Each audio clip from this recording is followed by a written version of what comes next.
Hi everyone, Liz here. Welcome to the October tutorial video for Craft Kitsune. The theme is a tiny fantasy, which features this exclusive mold. And the projects for this month are 2-part and UV resin based. Craft Kitsune is a monthly craft kit subscription box run by me, Liz. You can find out more by going to the website. We are a community of avid crafters, and if you're not a subscriber, I'd love for you to join if you're interested. So first, let's go over everything that came in this month's kit. So the first item we are going to pretend like I have in my hands, and it is this brochure. The artwork is done by my sibling, Aether J. Next, we have the exclusive mold for the month, designed by me and produced exclusively for Craft Kitsune. So it has a lot of different castles and dragons on it. So we'll be using this mold in the tutorial to make tiny fantasy scenes. Next, we have this hexagonal cylinder mold you can use to build your tiny fantasy scenes inside. Then we have some clear UV resin. The next two items are imported from Japan. These are shading cases to store UV resin. This is a clay-like, somewhat similar to a kneaded eraser material that you can use to make realistic clouds in your resin pieces. And then finally, we have a set of 6 chameleon flakes. Alright, so now let's take all of our new supplies and jump into the tutorial portion of the video. I'll show you how to use all of the included supplies, as well as a couple projects I made using them. So these are the shading cases, and they're useful for when you want to mix up UV resin in a particular color with your alcohol inks, pigments, etc. And then you can store the extra in them. And because they are opaque, the UV resin inside will not cure. And they are also easy to clean, so when you're done using the UV resin inside, you can cure it with the lid open and take the remaining UV resin residue out. And then the cloud material works by kneading it slightly, and then you can pull it apart. And once you pull it apart, it'll create these little wisps that you can use as clouds in your resin pieces. Alright, so I'm going to be making a lot of different pieces using the exclusive mold, and then I'll be using those pieces to make a couple larger projects. So first, I'm going to mix up a couple different colors of UV resin in the shading cases, so an opaque gray color for some castles and then a green color for the dragons. This way I can save the leftover resin of both colors for future projects. I'm also using the chameleon flakes inside of the mold and patting it down inside this Aurora Boreas design. Alright, so now I'm using the UV resin and I'm putting it inside the different cavities of the mold. So for the castles, you'll want to use a needle tool or something similar like a toothpick to make sure that the resin seeps all the way down inside each of the little details in the castles. And then you can cure everything under a UV lamp for a few minutes. Then you can take them out of the mold and you can clean up any UV resin overspills later. Because the castles are small and have a lot of details on the tops, sometimes the tops can break off, especially if you're using an opaque resin. So let me show you a tip for how to fix that. So using the same UV resin color or as similar as you can, drip the UV resin into just the tips of the castles. And then you'll take your cured castle with any defects and then you'll place it inside the mold the same way that it was when it was curing. Make sure to do this so that all the windows match up and things.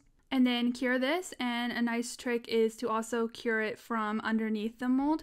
And cure this for a couple minutes and then you can demold it, and then all of the tips of the castles should be a lot better, and now you have fixed your piece. Alright, so for this project, I'm using the cylinder mold, and I went ahead and added a layer of white fast cast. You can also use white resin, so that initial layer is completely cured and hardened. And now I'm going in and adding some moss, some real reindeer moss, to the top to make a layer on top of the fast cast. And then I'm using UV resin to adhere it, and so that I can adhere it relatively quickly so I can move on to the next layer. So then I'm going to add one of my castles in the middle and one Aurora Boreas over the castle. So I used UV resin to adhere the castle to the moss, and then I used super glue to adhere the Aurora Boreas to part of the castle. So now I'm adding a layer of blue resin, and I'm going to fill it so where it's covering both of the pieces, so the Aurora Boreas and the castle. And then I'm going to let this cure for about 24 hours. And then once that's hardened, I'm going in with a final layer of blue, trying to match the blue color as close as I can. I use just a little bit of alcohol ink. And then my favorite part is adding the clouds. So I'm going in with this cloud material that was in the kit, and I'm draping wisps into the mold, so into the resin. And I waited for the resin inside the mold to set a bit, so I wait about half an hour from when I poured the resin to when I do this step, just so that the clouds don't all sink to the bottom at once. And then once I've added all the clouds, I'm going in and adding a couple of dragons. And it's been about an hour since I poured the resin, so the dragons will not sink to the bottom, so I can actually kind of place them the way that I want, which is really nice.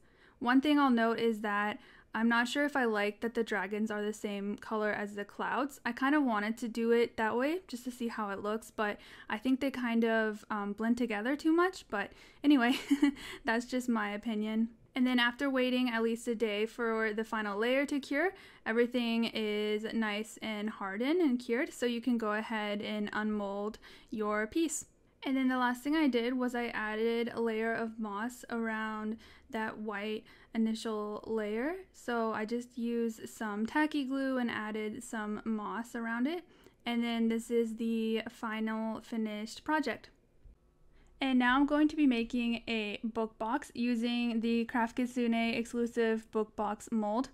So first I'm going in and adding clouds to each of the book halves. And again, this is my favorite part. I really like working with this cloud material and draping the clouds, and I think it ends up looking really cool. And then I'm going to choose from my collection of pieces here a couple dragons to add to the book halves. So this will be like the covers of the books. So I'm going to add a couple dragons to one half and then a dragon to the other half. And then I'm also going to use the fireball design that was part of the exclusive mold for the month to have them like they're shooting out flames. And then I'm going to fill each of the book halves with a light blue 2-part resin. And then I had the idea to add some of the red chameleon flakes to this side of the book, so it kind of looks like ashes that the dragon has caused by fire breathing. But a little goes a long way, and I think I added too many, but that's okay. It's just a very powerful dragon, I guess. And then after I'm done with everything, I'm going to let this cure for a day. And then we're going to use those 6 cavities you see on top as the hinge system so that we can make a functioning book box.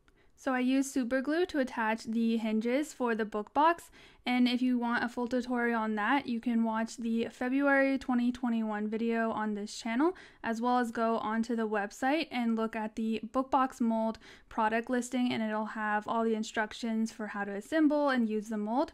So once it was assembled, I also painted the sheets of the book white with some white paint, and then now I'm going in and super gluing a couple castles to the inside, making sure that when I close it, the 2 castles won't overlap or else the book won't close fully. I'm also adding a little Aurora Boreas over one of the castles using super glue as well.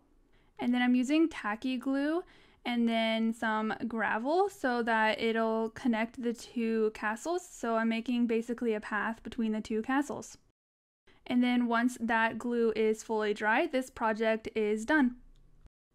Here are some other castles that I made, as well as some other dragons and Aurora Boreas that I've made. I've made quite a lot. So I'm going to be using these pieces for future projects to make jewelry, more miniature environments, more book boxes maybe. So that's it for the tutorial portion. Before I wrap up this video, let's just take some finished looks at our projects.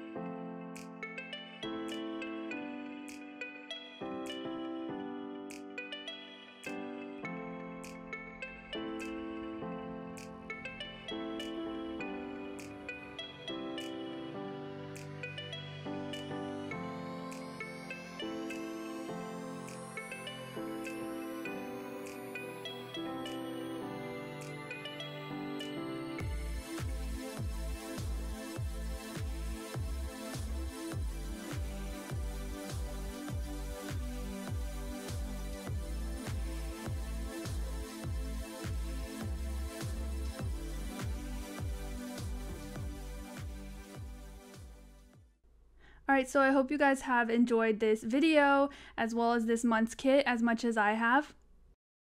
So you can find out more about Craft Kitsune on the website, as well as shop any past kits with stock left, as well as our exclusive molds. Thank you guys so much for watching this video, and I will talk to you in the next tutorial. Bye!